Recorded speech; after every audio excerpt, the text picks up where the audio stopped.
Hello and welcome to Onesies, the podcast of one season wonders and blunders. My name's Andrew. My name is Emily.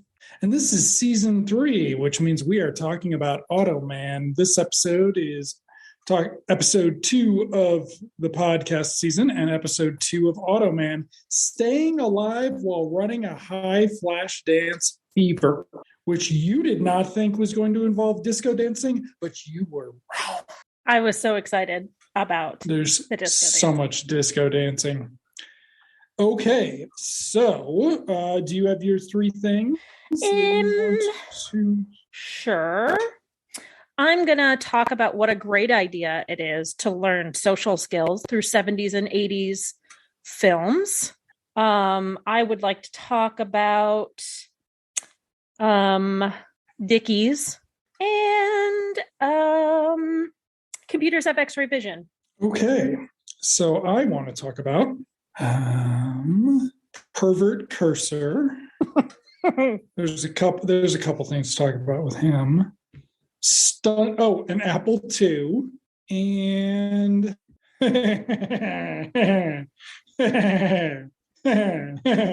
I won't be doing discharge your energy field, but I hope I mention it. Instead, we'll do, I don't know, stunt dancer, maybe stunt dancer. Stump dancer or girls are dumb. Maybe girls are dumb. Okay. So, but first, and this is not one of my points, I just want to start with this. Did you notice it is not a true story anymore? I did notice it was just the story of Walter Nebusher. Yes. I went back and listened to the first one again to make sure we heard the true story. So apparently Automan was initially based on international espionage, but it no longer is. So who knew? Who knew? We got some guest stars this episode too. Only one that I recognized, but yeah. Who did you recognize? Angela Ames, the bartender. Okay. She's on like 4 episodes of Night Court. Okay, that's how I recognize her. Okay. We should have recognized William Wyndham as the judge. William Wyndham was in To Kill a Mockingbird. Never seen it. Escape from Planet of the Apes. He was in Uncle Buck. Oh, I've seen that. He did voices in video games. He was in True Crime, the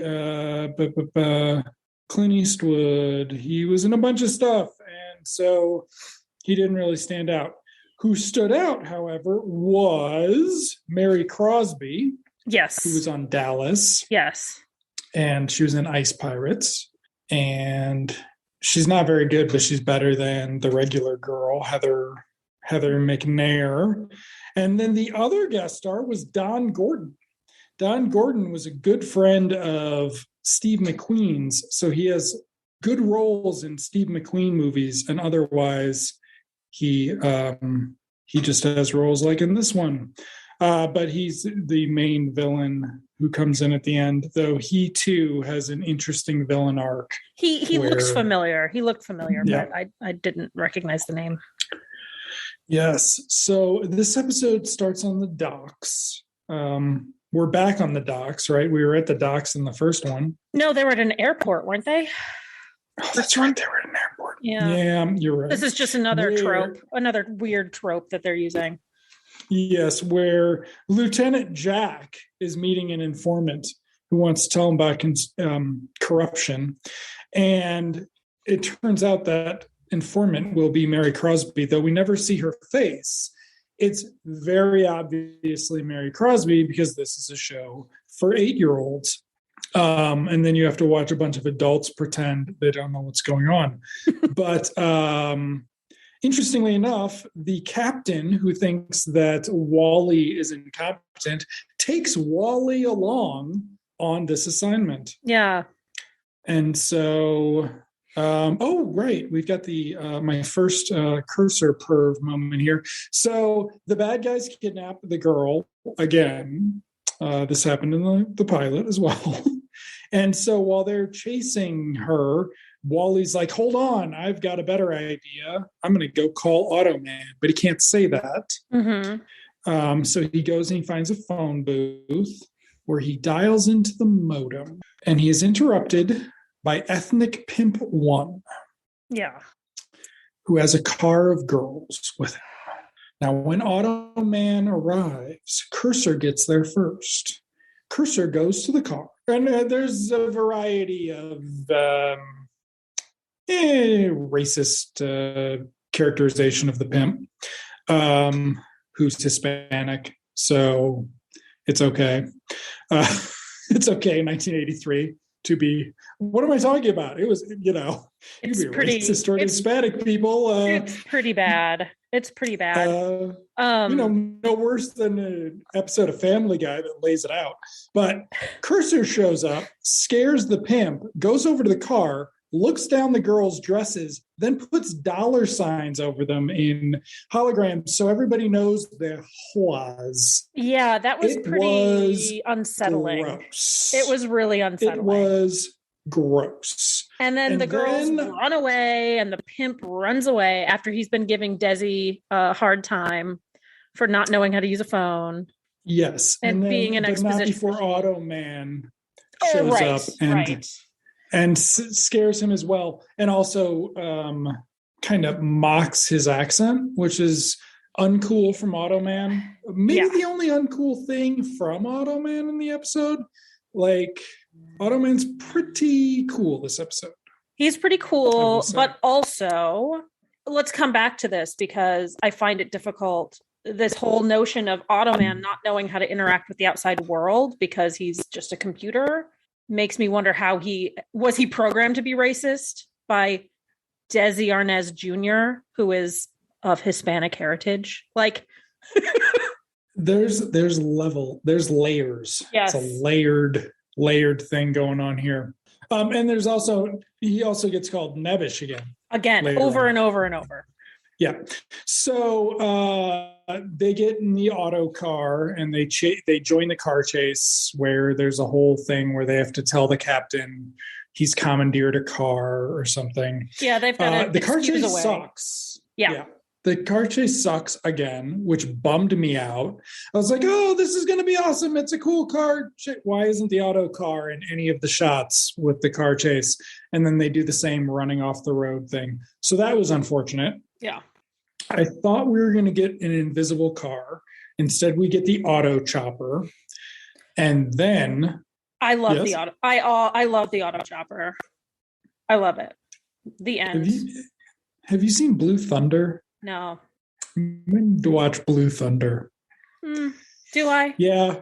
Do you? I don't know. I mean, do you need to watch anything? But, I will just watch this episode of Automan again. How about that? It's cool. There's helicopters in LA. It's cool. Warren Oates is in it. Warren Oates is sad and drunk and in it. But so once they follow the kidnapped girl to a house, but it's brownouts in LA. So Automan's out of power just when they need him most. I'm going to have you explain this to me. So he works off the grid. Okay. But he can only come around at night when there's an available electricity. So people are going to sleep and there's available electricity. Okay. Yes. Because people aren't watching the Today Show. People aren't making their morning coffee. People aren't having toast. He's got a whole list of shit.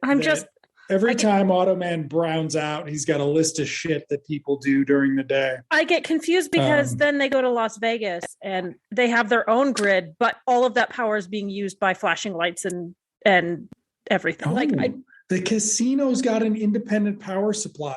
Yeah, but all of that power is going to slot machines and flashing lights and spotlights and people.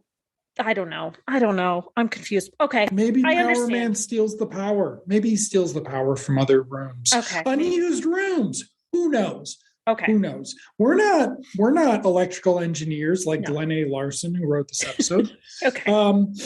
So then Wally calls it in, and we cut to the police already apologizing. We missed the raid. He calls SWAT, but we missed the raid because it's a judge's house. Yes.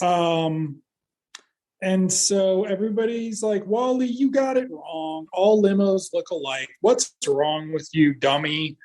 But then he sees Mary Crosby, who is very clearly the girl that Lieutenant Jack met with. So, and they also have this conversation, like, Heather McNair is there and the captain or whatever. And they're like, well, there's no girls here. And then this girl walks by. They're all gawking at her because she's beautiful, but they're all gawking at her. And nobody's like, hey, look, there's a girl. Let's talk to her. No comment. No comment. The problem with Automan is it's made for dumb 7-year-olds. Okay. So, or it's made by dumb adults for 7-year-olds, kind of. It's condescending. It's, condescending to kids, unfortunately. But what are you going to do? It's a late night or it's a prime time kids show, basically. So yes, Wally talks to her and she's like vaguely flirty with him. Yeah. Which is like, Heather McNair's character treats him like shit in this episode. And I'm just kind of like, I don't know, man. Wally's always able to find a chick. Like maybe it's Heather McNair just sucks. Andrew, the second best thing you can do for your body is dancing. What's the first best thing? Boom! I don't know. Boinking. It's a sex joke. Probably like anyway. Zumba. Probably Zumba. I bet. Yeah. Okay, so then we go back to the police station where they're yelling at Wally about how the judge is the department's best friend. They call him the hanging judge. And I'm like, so he's a piece of shit. So that's going to be sort of the thing here is that is the judge corrupt or not? Or is he just a fucking fascist? Well, and the tip that the tipster gives Jack is that some mobsters are buying casinos in Las Vegas, and that there's corruption at a high level. So the suspicion is that this judge is working with the mob to buy casinos, and that argument about him being a hanging judge is that he doesn't, he always supports the police over the mob. And so there's, confusion about why would he be involved with the mob if he's well known for sending them to prison. Yes. So Automan and Wally get working, and Automan's like, I've got the data, man. This judge is a crook. I can see it. He's going out to LA. Or he's going out to Vegas. Like, why would he be doing that if he's not a crook? But this is where we get not footage of Saturday Night Fever. Automan complains he doesn't know. Okay, go. No. Go ahead. No, go ahead. No. Okay. So Automan complains, or Wally says Automan doesn't understand people, or I think he says the human predicament. Yeah. And Automan's like, that's your fault, dude. And the evidence that he gives is that he uses some like slang term, not a slang term, but some idiom. And Automan doesn't understand. Oh, like he's like, you're calling me short? Something like that. I don't even remember what he says. But Automan doesn't understand the nuances of the English language. And that to him translates that he doesn't understand humanity. And so he's lacking people skills. So what do they do? What does he do is he he says he's going to somehow transfer these three movies. What is it? Saturday Night Fever, Flashdance, and Staying Alive into Automan somehow. He's got a VHS. Yes. He's got a VCR that is somehow programmed into the computer, plugged into the computer. And on Automan's chest, there's not Saturday Night Fever footage being played. And I thought that footage, oh my God, I was like, we're going to be seeing this again. This is clearly, they recorded this for the episode and they're just using this. And of course we do. But yes. So I don't understand how you can learn about the human predicament by watching dance movies. It's just an excuse to get Chuck Wagner to dance, or, his dance stand-in. His dance double. But yes, so Wally leaves him to study these movies, which apparently are going to play in real time on his chest. And he starts dancing. Because so beautiful. VHS is not digital, of course, so it would have to play through. But I thought maybe what was the name of the guy? Stigwood. What's the name of the guy who produced the Bee Gees? I don't know. Was it Stigwood? Yes, Robert Stigwood. I thought maybe he produced, because he produced Saturday Night Fever and Staying Alive. I thought maybe he produced Flashdance, but he didn't. They're all Paramount movies. There's no footage from any of them in this show, which is not a Paramount production. It's a very weird, but there will be music. Which there's licensed music, a whole bunch of licensed music. Yeah. A whole bunch of covers. Oh, is it covers? Oh, yeah. Shazam has no fucking clue what you're playing it. It was so including close. Michael Jackson. The Michael Jackson one. The Michael Jackson one, I was like, that is not really the Michael Jackson song. Yeah. Okay. But yes. So, but they get a call, but Automan gets a call from Ellen in Las Vegas. Mary Crosby. We haven't given Crosby. her name. Yeah. We didn't give her a name. Okay. Mary Crosby calls and she's like, you got to get out here. They're all over the place. I need to talk to Wally. He's the only one I can trust. So Automan's going to go to Vegas and Cursor is going to go tell Wally, which leads to a tedious bit where Wally gripes to Cursor, who's flying around, that he can't understand him, which had me going, why the fuck didn't you program him so you could understand him? But then all Cursor's got to do is type it out on the screen. But we had to get this whole fucking comedy bit. This little kid comedy bit, yeah. But then in Vegas, Mary Crosby's waiting at the bar. Automan has got on his disco duds. Because he can't change his appearance, but he can put on clothes over it. Holographic clothes of the John Travolta Saturday Night Fever suit, variety. So they're sitting at the bar, they're scooching up to each other. Does Angela Ames come on to Automan at this point yet? Probably. Like, yeah. And then she's like, do you dance? Or Mary Crosby's, we established Mary Crosby's a dancer before. Right. She's a ballet dancer. This has nothing to do with this scene. I thought she was going to dance with him. She does not. I have that written here. I said, why does he not keep dancing with the lady? Right. Why? They do a little showboat. They do a little thing, and then she gets spun off into the crowd, and then he just does his own thing. It's amazing. It's beautiful. But I was confused. It's also a stunt dancer for quite a bit of it. Yes. Quite a bit of it is very clearly not Chuck Wagner. Yeah. But he does the John Travolta from Saturday Night Fever. Yep. He does it. He does it all. He does it all. And then I guess this is the Flashdance element of it. He starts taking his clothes off. Or is that something John Travolta does in Saturday Night Fever, where he rips his jacket? Does he do it in Staying Alive? I don't know. I've never seen any of those movies, but I'm trying to find the Flashdance element. I know there's a song from Flashdance in there, but I'm trying to find the Flashdance element, and I thought maybe him ripping his jacket off. That. Yes. So is it Magic Mike 1 or 2? One of the commercials. One of the trailers is him doing the Flashdance song. Water falling down on him. Okay. While he's being a machine man, a machinist, which is from she's a welder who dances. Right. They should have done that in this. That would have been cool. You would not have recovered from wet Chuck Wagner dancing. I wish everybody could see your face right now. Okay. But then Wally shows up, and this is where the Beat It cover comes in. So really quickly, he takes his jacket off. Yes.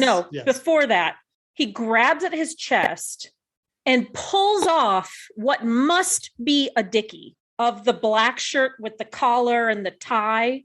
It must be a dickie. It just comes right off. And then he takes his jacket off and he reveals his Automan figure underneath. the glowy suit thing. When Wally shows up and stops him, he puts the jacket on over the thing, but the dickie he never gets back until it cuts to the next scene. I know this is minutia that nobody in 1983, particularly 7-year-olds, would care about. I was annoyed that I didn't get to see that dickie go back on. But in the next scene, they cut to it and he's fully dressed again. Well, it's a holographic clothes. He can but just we watched him it. Pull it off. Why didn't he snap his fingers? But it's not real.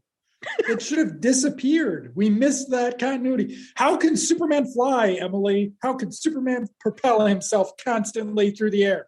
Magic. Anyway, movie magic.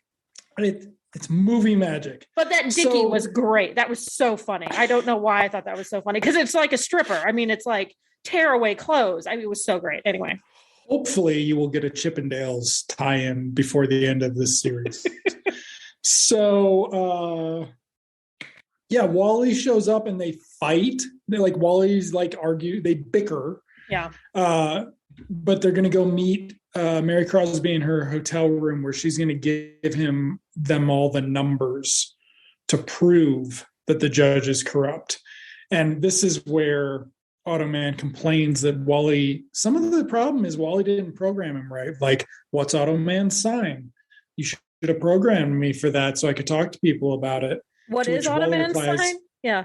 You're an Apple II, which was interesting. It was just like, what the fuck? Like, it was such a throwaway weird thing that I'm sure nerds and their today would bickering love. Relationship. Well, the other thing we haven't talked about is the episode opens, of course, with Automan introducing the show, and we still haven't seen the scenes that have them bickering at the beginning. Yeah, because basically it establishes that Automan thinks he's the perfect creation. He's the perfect being. Yeah. And Wally doesn't like that. And Automan's like, you fucking made me to be the perfect being, dude. Like, what do you want?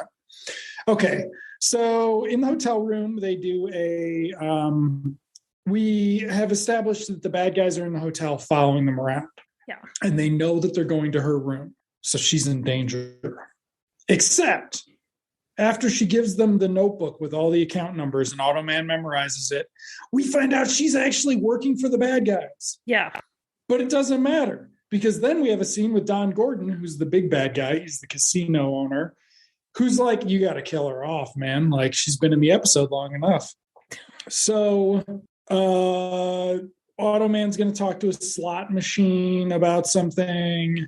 Oh, because he does the Dougie thing from Twin Peaks, where all of the machines just go off and everybody's a winner. Like, everybody wins. Yep, that's how they make a distraction. But then Mary Crosby's murdered. They discover that. They don't show any violence. I thought that was interesting. No, like, they don't even show like a gun pointed at her. It is you don't hear it, you don't see it. It just happens, and then you see her. She has a head wound, which implies maybe she wasn't even. Just implies a more gruesome fate. Yeah. From the thug whose name is Jason. I don't know any thugs. He'll come back later. He will threaten to rape Heather McNair before he kills her, because it's a kid's show. It's a kid's show. Okay, so then all of the LA cops show up and are like, what the hell are you doing, Wally? And they're like, oh shit. And they introduce Automan, and he's a federal agent. But before that, let's talk about Heather McNair gets taken out on a stretcher. Or not Heather McNair, Ellen. Mary Crosby gets taken out on a stretcher, and you discover, and maybe it was before, that Automan can see through the whatever. Oh, that's right. Yes. He has X-ray vision. He can see through the blanket that's covering her dead body, and see who it is. So he knows that it's Ellen, and Wally fears that it's Ellen. Oh, but we already established that earlier. He sees her in the trunk of the car. He sees her in the trunk of the car. That's right. That's right. I knew it came up somewhere else. I was like, how does that work? How does a hologram have X-ray vision? You think there's something Chuck Wagner can't do, just in general? Besides dance, obviously. Besides dance? I don't know. Okay. So, yes. So Lieutenant Jack Yes, this is where Wally's like, this seems too open and shut. Mm-hmm. Like maybe the judge is getting framed here. Lieutenant Jack believes him. Heather McNair thinks he's a big silly. And this is the dumb girls. Like, I don't understand why. She gets indignant. Isn't anything Yes. ever good enough for you, Wally? Like, where did this come from? There's some deep-seated resentment between the two of them. Now, Weird. she sees Automan there, and she's like, wait a second, that guy looks familiar. And you're like, oh, is it Automan who you met in the fucking pilot and forgot about? We're forgetting that she forgot that she knew who Automan was. We will also forget that she knows who Automan is by the end of this episode. No, because later on, she's like, where did Automan go? Like, yes, Wally says, oh, no, that's not Automan. He's a federal agent, whatever stupid lie he comes up with. And she's like not buying it, but she waits for Captain Jack to leave or whatever his name is. And is like, okay, so where did Automan go? Like, she knows it. She knows that he's lying. But she forgets that by the end of the episode. Does she? At the resolution where they talk about, she has no reaction. Okay, fine. Heather McNair is just a bad actress. Fine. Yeah, she is. It's a bad script and she's a bad actress. So, but it plays like at the very end where they're talking about Automan, not knowing he's Automan, she's oblivious to him being Automan. She's not like, well, Wally, that's your fucking game, isn't it? Yeah. Weird. So this is where we find out there's infinite power in the casino. So Automan could theoretically live there 24/7. But then we find out that the casino guys, Don Gordon and his sidekick, they stole the money from the mob to put it in the judge's accounts for Wally to find it. Then they pulled it from those accounts and they're going to return it to the mob. Yeah. So it's not their money, it's the mob's money. And it's not funny if they don't want the mob to know that they were doing this. Right. So then we're going to have one of the nebbish scenes when he gets a phone call at the bar where this is where we get the clip from the opening titles of Cursor looking down the bartender, Angela Ames's dress or top. That's this scene as Cursor shows up and checks out some cleavage because can you guess what her roles have been on Night Court? Sexist foils for Dan Fielding, if you can imagine. The same character or different character? Is she recurring? She's different characters. She's different characters. Okay. Yeah, they do that. All right. So there's Cursor, the sex pest. But this is when, so Wally goes off to answer a non-existent phone call somewhere. And the bad guy shows up and kidnaps Lady Cop, Heather McNair. And she's so stupid about it. Like I don't know. She senses that the guy's lying to her, but she never at any point thinks she's in any danger. No. It's the weirdest thing. Yep.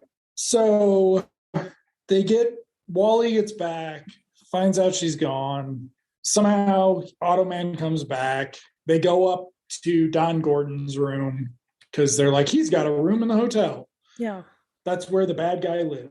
And they're like, where's Heather McNair? And he's like, she's halfway to the Rockies with the bad guy. So at that point, it's back to the auto chopper. In fact, they call it the auto chopper. Yep. Yeah, they do. I love it. And so this is actually the first time we see the auto chopper. Before the scene, they're in the plane. They're flying in the plane. So this is the first occurrence of the auto chopper.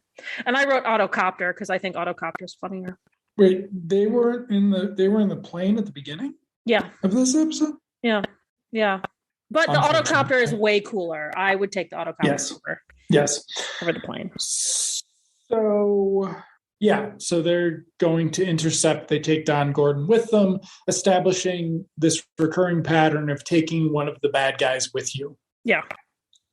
So you can have a hero beat at the very last minute for Wally and also a freaked out bad guy. And a little bit of exposition. Yeah. Dabbled in. So when they get there, when they track them down after the bad guy threatens to show Heather McNair a real good time before he kills her, they merge again. We missed that they've been merging occasionally in this episode. But then they're running out of power and they've got to stop the guy. So what are they going to do? Automan's got to discharge his energy field. Oh, yeah. Oh, yeah. Time to discharge it. So, yeah, he discharges his energy field. Bad guy's taken out. Wally grabs a gun in time to take out Don Gordon. And Heather's that's saved. the end of that. Yeah. Heather's and then saved. We get a wrap up where the other cops, except Lieutenant Jack, are all giving Wally shit for being out in the field instead of in his computer room where he belongs. But then the judge calls off screen and says, "You're getting a medal, Wally, for saving me." And Wally's like, "Well, that Fed actually deserves it, but we can't give Automan a medal because he's not real." And he's like, "I'm going to go tell him." And that's how he exits stage left. I'm kind of annoyed by this constant deflecting. Like, I mean, sure, Automan is doing a lot of the work, but why can't he take a little fucking credit? What is his deal? What's his problem? I don't like it. But I loved the music in this episode, despite it being sound-alikes. I love More Than a Woman. What a great song. Oh, love it. I was shocked that they had so much music. I was actually just like agog. I was like, holy shit, they got More Than a Woman? And then they had Beat It. It was just like... And Staying Alive. And then I think 2 songs from Flashdance. Probably the 2 songs. I just can't think of them right now. Right. So... I was cool. I was very impressed by that, and you know, it was fun. It was fun watching the disco dancing. Again, a little showboaty, which I didn't particularly like, but because again, she's the dancer, and she's sitting off to the side, Yep. and she's like watching as if she's looking at him as if she's curious as to what's going on. Like, it's not just like, "Oh, wow, you're a really good dancer," which she does say, but she's also kind of like, what's happening? Like, she doesn't know what's going on, which I totally agree with, but it just seemed to be there for no reason. Like, there was no... Yeah, it's having a Mata Hari type character did not do this episode any favors. I did want to mention that the music this episode is no longer by Stu Phillips. It's by Morton Stevens, and he sucks. So the instrumental original music sucks this episode. So I didn't that notice. made me sad. That made me sad. I was excited about the suit, and I was excited about the other music, so I didn't even notice. And you finally saw the heels. I did. I did not focus on the heels, but I did. I rewound it and snapped a photo and sent it to you. I also sent it to my husband because I also showed him the little picture that I drew of him with heels. It was cute. I wonder if they had Automan pajamas. I wonder if it was on long enough that they had merchandising. Or Automan. What is the underwear that's fun to wear? Underoos. I don't know. Yeah, I mean, better episode than the first one. Absolutely, because it was shorter. It was shorter. It was, there was a lot more Automan to it. Yes, there was more Automan, and Chuck Wagner is like, he's a good series lead. Like, I don't know, like he's totally fine. Like, yeah, Desi Arnaz Jr. can't carry this, but Chuck Wagner can carry it enough. Like, it's a very weird imbalance, and it almost seems like they realized it by this point. Yeah, that they needed to up the auto. But yeah, Heather McNair's not well written and not well acted. I didn't like Lieutenant Jack as much as I did last time. I feel like he wasn't in it very much. No, he seems having 2 superior officers is a lot. Yeah. Especially since the captain was more likable in some of this than he was last time. And yeah, it's just... It's very confused. And it didn't make sense that he took Wally along in the car on the stakeout. It doesn't make sense that Wally doesn't have a partner. I think if Wally was partnered with Jack, like on Law and Order, they do that where it's like Captain whatever and Sergeant whatever. I don't know ranks, but they would have people partnered like that. But not having them partnered is weird. That he's just independent guy, and he just works with Jack because Jack's the only one who will put up with him. It's odd. But then taking him along, odd. It's also a little odd how LAPD officers have so much authority in Las Vegas. Oh yeah, I didn't even think about that. Wouldn't that be a federal case if it's happening across state lines? The FBI would have to be involved. Well, I guess that's what Automan was, right? He was supposed to be some federal agent. He was, yeah. So yeah, but I don't know. It's Automan. Yeah. You got your disco dancing. You were worried there wasn't going to be. You thought it was just going to be. I was worried that the title of the episode, so the stupid title, which I love, the Staying Alive While Running a High Flashdance Fever. On Wikipedia, it says the episode's title references the film Staying Alive, Flashdance, and Saturday Night Fever. And I was like, this is just going to be a throwaway thing, isn't it? This is just going to be some stupid throwaway thing. Like, I couldn't imagine how they would incorporate those three movies into it, but they did it in a nice, neat bow, I guess. It's good that Automan didn't finish watching Saturday Night Fever because the story beat in that is John Travolta learns it's not okay to rape girls. That's actually, you haven't seen it, but that's the action. I don't know if that's the PG arc because there's a PG version of Saturday Night, a re-release version that you can't watch anymore unless you have the old VHS, I think. But I was very surprised when I first saw the original cut that it's like, oh, it's about him learning that it's not okay to rape women. Oh, wow. Wow. Yeah, that's what he thought it was about. So it's good that Automan didn't watch that because maybe Cursor did, but or Cursor needs. Well, Cursor needs to watch it. Yeah. Yeah, clearly. So there we go. What's next? That was it. Up? Yeah, I do. So the third episode of Automan is called The Great Pretender. Let's see. It doesn't sound like anything that we need to discuss. I don't see any special guests, but that's because I'm looking at Wikipedia. The next episode features Desi Arnaz, Chuck Wagner. I don't know any of these people. Paul Lambert looks familiar. I don't know. You would probably know these people more than I would, but most of them don't even have attached pictures. So just a bunch of old white dudes. So looking forward to more old white dudes. That's slightly better than when they incorporate a female guest star. Let's see. Is there going to be a song and dance or at least a singing sequence? Oh, dude, Clue Gallagher. You know Clue Gallagher.